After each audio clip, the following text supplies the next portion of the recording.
He's Nick, I'm Matt, and we're Insuphishient. Morning.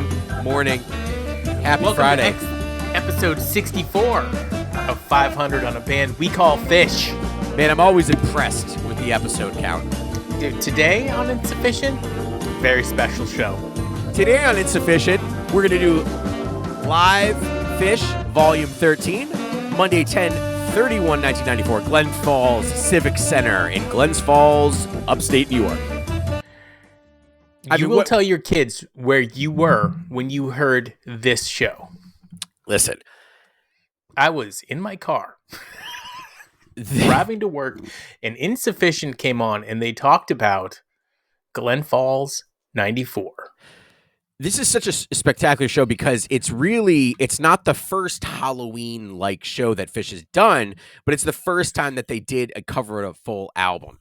And nobody knew it's their first it was musical coming. costume. It's their first musical costume performance. Nobody knew this was coming. So I love it. I've heard this a million times over and again. I've seen the live performance many times. Once, and it was that's crazy to me. Over yesterday and today. Dude, what the fuck? I wasn't there. And despite the fact that I'm always the guy on the show saying, what is the next cover going to be? What's the new cover? For some reason, the musical costume shows, never really got it going for me. And also, I like to save this stuff. One's good, though. It's good. They do a great job. They always do a great job. They always That's do why a great job. They're our favorite band. So just to kind of describe I have the heard moment. The Lou Reed one and the Talking Heads one, by the way. Many Talking times. Heads, great. Lou Reed, I don't really care for. What's up with that? I don't know. I'm not a huge. No, Lou I don't Reed. mean that. I'm not. What's up with that? I'm not a big Lou Reed or Velvet Underground fan. So were they too that depressing great? to me? Yeah, apparently they were, especially Lou. I Lou think Ferrigno. I think they were just on drugs. So interesting little story about this. Nobody knew it was happening. There was a man dressed in a Father Time outfit. Nobody knew, handing out pamphlets at the front of the show, and nobody knew who it was. All of a sudden, this Father Time like character comes up on stage, starts rocking out, eventually pulls the fucking head off. It's Trey. Nobody knew. I think it was Father Time. If I'm not mistaken. But or he had Zeus. he had a big fluffy head. It was fluff head. It was really bizarre. But nobody expected there to be 3 sets, and I think everyone loved it, but it was a lot of music for everybody. Anyways, sound check. The Old Home Place, Poor Heart, Doglog, Funky Bitch, and then a jam. That just shows you the mood that they're in. You get an Old Home Place and a Poor Heart. Yes. Right? Yeah. You look like fucking Mr. Rogers with that sweatshirt on. Hey, welcome. Come on in. Have a seat. Let's Won't soak you be my neighbor? our feet. That was a one-time episode with a cop. I think it was the mailman. It was great. No, episode. it wasn't Mr. McFeely. It was a black cop, and he wanted to show people that, it's okay to have black friends. Yeah. I think you still have to show people that. Yeah. Oh, you definitely do. Anyways, set one Opister. Your favorite. I'm walking out. Frankenstein. Yes. I mean, if they're playing this, you're walking out, or you just your head lights on fire. I'm ready. In '94, I'm looking for the dude with the chillum because it's about to get live. If anybody's never heard this show, there is an aggression with playing, a great aggression, that is very specific to the show. I'm not saying that they're flawless in everything that they're doing here, but they're damn the near. vibe is so hard. If you're a younger Phish head, and I don't know if they're called Phish head still, but there was this stupid thing in the 90s called a chillum. Do you know what a chillum is? The pipe? Yeah. Yeah. You know how you hold it, you put it in your fingers like this, and you go like this, and that's how you smoke pot? Fucking stupidest thing ever. Burn your fucking hand? No, you burn your hand. You look like a fucking jackass. Whoever came up with that, I would hit them in the head with the bat. How about the bat? Dude, that's the best way to do it. Remember the You got bat? the dugout, you put it in, you got I one used to hit, hate you're those gone. things. Why? Because they would clog up so bad. Yeah. But in general, since the 70s, you've only needed to have one toke to really get where you need to go. One toke over the line. Yeah. So like the bat is perfect. Conceal it, reveal it, don't feel it. We had the Chub Nubbler. All right. After my last show's comment, I'm not bringing up the Chub Nubbler. Yeah, the Chub Nubbler. Anyways, let's move on with the show. Song 2. You've always been chasing a Still sparkle. Am. Pressure builds. Yep. How about a gift? Simple. Simple. I think this is for this time period. I know, and I think this is kind of where I fell in love with Simple, because they didn't necessarily have all of the equipment to do the crazy simples that they're doing now, and it really was all their fingers and playing back and forth and working on dynamics with Trey. I love it. The back and forth between Mike and Trey during the song is beautiful. If you haven't seen it, it's spectacular. And what's crazy is it's a Mike song. It's definitely the most. It's one of the best songs that Mike ever wrote. I want to know. Agreed, and I want to know how much of the music he wrote. Let us know. We're insufficient. We don't know all these things. Mike, Big Mike, Divided Sky. I'm walking out. Yeah. Unless it's a benefit concert in upstate New York. You're crazy. What is with you in this song?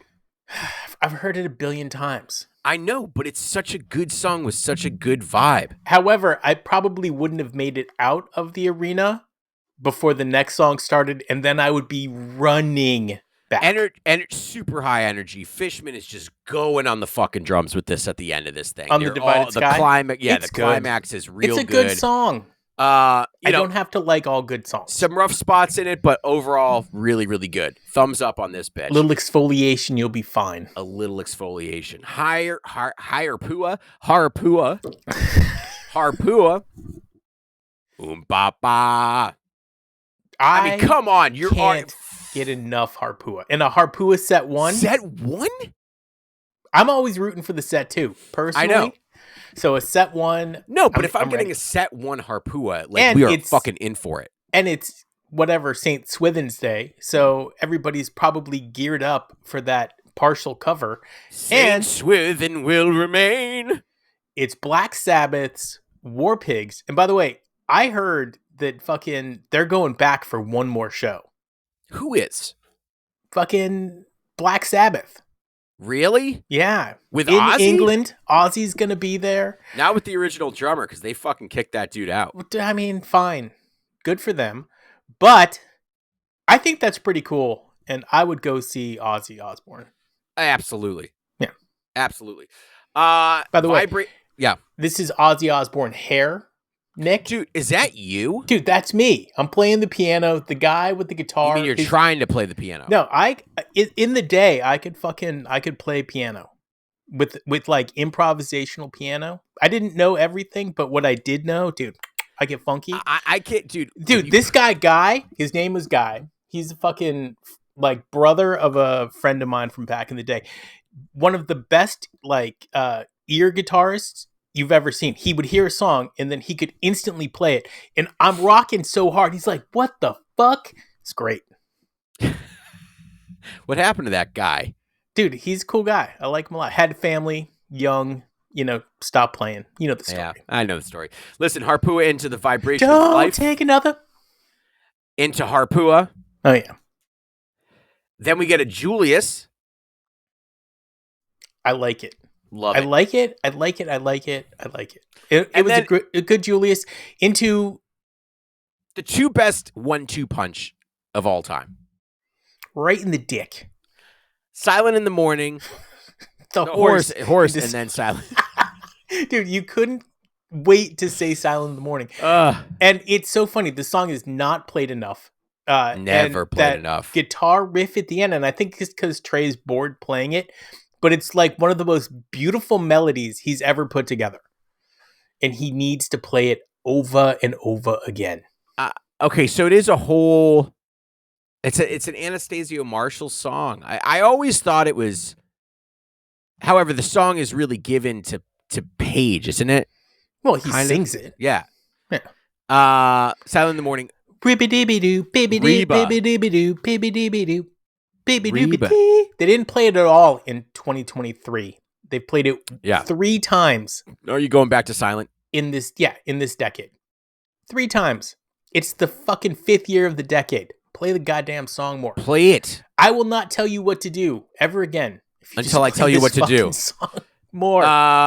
Reba. Blazing Reba. Let me tell you something. 94 Reba. Next. Swipe. No. Yeah, because 95 Rebas are so good. Dude, you cannot overlook the beauty of 94. And I think this is where you see, because 93 had so much hijinks in it. Like, so much. The Reba or the band? No, the band had so much hijinks in 93. And I thought it was like angst.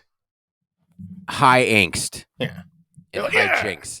But, like, then 94 is where they start to refine their sound. Yeah. And really round it out and bring out the beautiful nature in Phish. I hate that fucking face you're making. It's amazing. It's so punchable. Every now and again, I remember that we're not just audio, we're also visual. And I'm usually sitting back here like I'm just eating a steak sandwich and fucking smoking a cigarette. The first couple of times. Talking about Phish. Yeah, you were sitting on the couch. Just fucking chilling.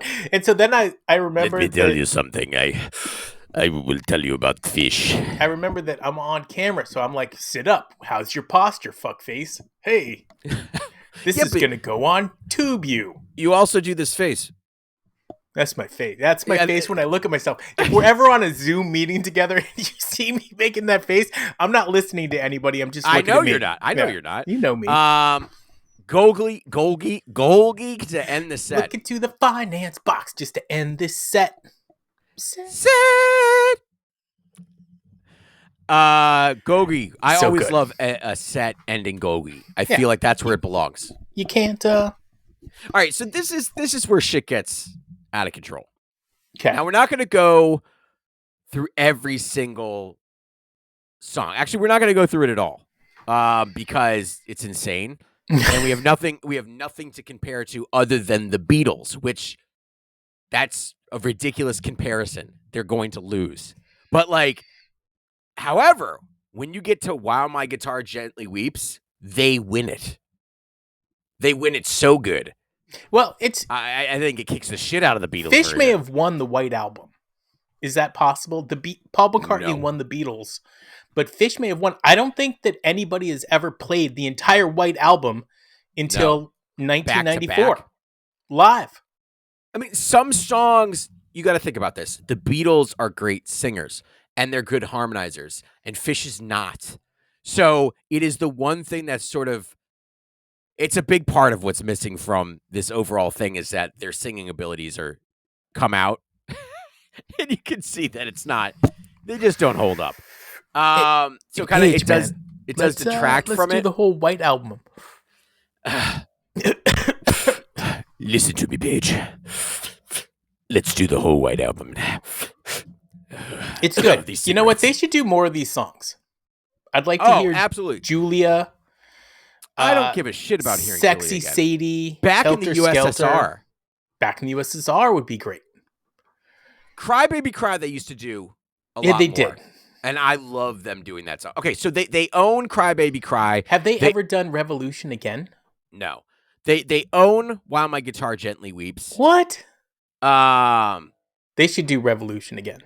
Say you want a revolution. Yeah, that's a shocker that they've never played that again. That song. Rocky Raccoon, bring that bitch out again. They do play that all the time. Do they? I feel like they've played it once. I wish they never played I Am the Walrus. They played it one time, bro, and they played it at the show. I've seen them play it. No, you didn't. I did. One time. One time they played Rocky Raccoon, and it's this show. Yeah. I wish they never played I'm the Walrus because it's such a fishy song. I wish they just avoided it. Like, it's obvious. Really quickly after this show, they did Helter Skelter again to never be played again. Yeah. I I feel like I've seen most of the While My Guitars Gently Weep live. I feel like they've done Sexy Sadie. I feel No, like- they haven't. I feel Just like- one time. Trey has a dog named Sadie. Sexy Sadie. I had a dog Where named have Sadie. you gone? I love that song. I love that dog. I don't know if there's many songs on here that I don't like. Well, of course not. It's all Beatles. Obla-dee, obla-da, I could take it or leave it. I don't give a shit about that. That song fucking blows. Yeah, it's whatever. And that's the point of the song, though. It's like Bungalow Bill. That Buffalo. song. It's Bungalow Bill. Buffalo. The continuing story of Bungalow Bill. Hey, Buffalo Bill. What did you kill? Bungalow Bill. Hey, man, spare me a swill of your beer, man. They You only know that played guy this. in the lot? Wait, they only played this one time. One time. Why? Yeah. I don't At least get they it. played Blackbird twice. I don't. Again, a song I just don't need to hear them play. But listen, this is a large album to cover. This is a lot of music. On Yes. top of the fact that they're doing 2 full sets of their own music. This is a huge undertaking. Also because it's the fucking Beatles. So you're automatically putting yourself into the crosshairs because you're gonna have Beatles fans be like, dude, what the fuck? But their guitar gently weeps, and this version of My Guitar Gently Weeps and Trey's solo is outstanding. I can't tell you how many times I've watched it. There are certain points when you look at musicians that you look at them and they really are a representation of a higher power. And you see that in this performance. You see it with Elvis when he does what's that live Elvis thing where it's just him. He's wearing the all black. It's a very small crew. It's when he comes back. You have to watch it. But like you see Elvis and you're like, man, like this guy knew what he was doing. Like he flicks Elvis? his hair. Oh yeah, He's he the flicks man. his hair, looks over the I would girls, do a and podcast about it's Elvis. so cool. But this is another time where you just like kind of see God living through this person. Like you see this up on stage. Trey is emitting a higher power. Are you still during the talking solo. about While My Guitar Gently Yeah, Weeps? dude. Okay. Because I can't. It's Creamy Jeans. Yeah, no, it's great. Also, you got a Fishman vacuum solo for like a really long time at the end of the set, so you're welcome. That's what you get. All right. So Beatles, great. No one expected it. Awesome. I'm glad three. I finally listened to it. Yeah, I know you didn't listen to that whole thing. I did. No, you didn't. I did. It's short. Each song is like 45 seconds. Hey, Buffalo Bill. Bungalow Bill. Set 3. Open with a David Bowie. Okay, up All until right, you got real serious real quick. Dude, I did because this is the last of the Type 1 Bowies. And ever since then, they changed how they played it. This is beautiful, it's perfection. And then they took it to that next level pretty much starting in 95. Yeah. Yep. It's a great Bowie. If you guys go back and listen to one Bowie, 10/31/94. And this is this third set, I mean, blows It's the great. pants out of Yeah. a lot of third sets. I Bouncing think around that, the room. I feel like they were all like very self-conscious after set 2, and so they brought it for set 3. And Self-conscious. Because it was their first time playing the songs. It might have they're been rough playing around the Beatles edges. songs. Yeah. They're doing a musical costume. They've never done Yeah. anything like this before, and I think that one of the defining characteristics about this band is that they're all kind of Michael Scott. Like you and I are kind of Michael Scott, right? And everybody has that in them. You have it less than most people, actually, where like that self-doubting part takes over really quickly. And so I have it. It's in there. but Imposter syndrome. well, I mean, you do have a hit podcast. It's true. Somebody Bouncing said, around the room. hang on. Somebody said, and I think I mentioned this to you today on our comments on one of the shows. They're like, listen, man, You guys come up in my doom scroll, and it makes my day. I love that.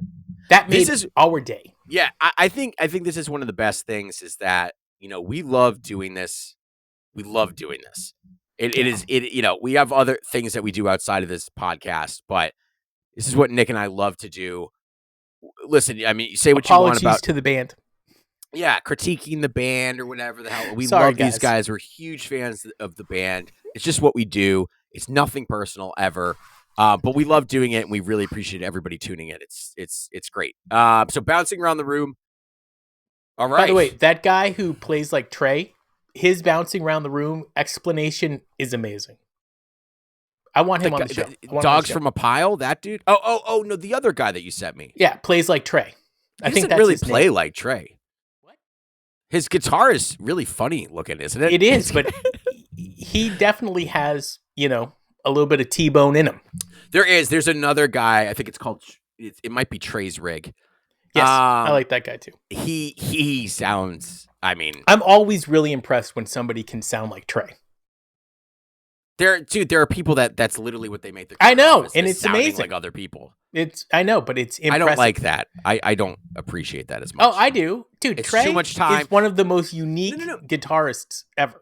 Right, which is why he only makes 53 on the list of top 100. He spent his time owning that sound, crafting his own sound. It took him a lot of time to do that. Does he have influences? Can you hear Santana in there? Yes. Can you hear some Jerry Garcia in there? Not as much as you used to. Can you hear some Jimi Hendrix in there? Yes, I do hear that. But there are things that Trey does that are very specific Trey. Yes. And so I appreciate that way more than someone... Who's the guy that I said he never listened to? Oh, you fucking idiot. Stevie Ray Vaughan. Never. Yeah. He said it was like one of his favorites of all time. Dude, I'm listening to that fucking interview and I'm like, God damn it, Trey. Swinging a miss. Slave. Spend too much time watching Asians get hard. To the traffic light. Slave to the traffic light. Slave. Rift. Burner. On fire. If there was a building after Here's a song, I'm surprised. Here's a song that you don't play slow. No. You can't. Right. It's only got one speed. No, it's got two. Fast and really fucking and fast. Furious. And furious. Sleeping Monkey into a third set, which is like, let's just call the third set like a long encore. Fine. Then right? I like it. It's great. Sleeping Monkey, Poor Heart. Standard. You love that. I'm getting a little sick of Poor Heart. Shut up. I'm getting sick of Numberline. That's a song to get sick of. This is not a song to get sick of. Run Like an Antelope to end the third set, closing out the night. Not amazing. Exactly. Great Antelope. Listen back to it. It goes all sorts of places on this one. Encore. We're not done. We're not done. Amazing Grace. How sweet the sound. Yeah, I don't, when they do these things. Costume I sing contest. along really loudly and piss everybody off. Sure amazing. Costume contest, which should have been fun. And ending with Squirming Coils. So fucking great, dude. This whole show, I'll always listen to this show back to back to back. I just love it. I will always listen to set 3 and set 1 and skip set 2 and skip. I mean, I'll listen to it. I know it's a lot. It takes a lot of energy, more than what Dave can provide, but it takes a lot of energy. They do a great job, and my love for them just grows so much when they do stuff like that I can't always take it. So somebody said, I walked in. A man in a white fluff head looking mask was handing out gold chocolate coins. I got one and my friend poked fun at him. Lights go out and out walks that guy. It was Trey. Handing out fucking gelt. Dude, if you were super famous, like, who's more famous at a Phish show than Trey? Nobody. Maybe Fishman. Mike. Definitely Fishman. Trey's coming in number 3. Beaten Page. Which one of them is less recognized in public is the Page. least recognized. Page. You think so? Because he's the only one I recognize in public. So it's funny because I was watching the Page rig thing that he did a couple of years ago. So good. And he's talking about we're spot on with this guy. He's talking about, he's like, listen, I like to make sure that the people on my side have enough to drink, have enough to eat, make sure that they're dancing, having a good time. He's like, I don't know what those other guys are doing on their side. He's like, but my section, I'm taking care of them. Like I said, like a dad. Like a dad, what? Like a dad, what? He's Matt. I'm Nick. This was Insufficient. Page side, rage side for life, bro. 100%. You catch me on a mic side? Fuck. Something happened. Something bad. It's a bad night. No, Mike's side's pretty good. You've seen some good mic side shows. Yes. You're more willing to sit mic side than I am. I like center side. I am like... ugh. I wish there was a Fishman side again. Yes. Fishman side. You can see over the years, Trey's like, you know what? I don't want to stand next to Mike. You're right.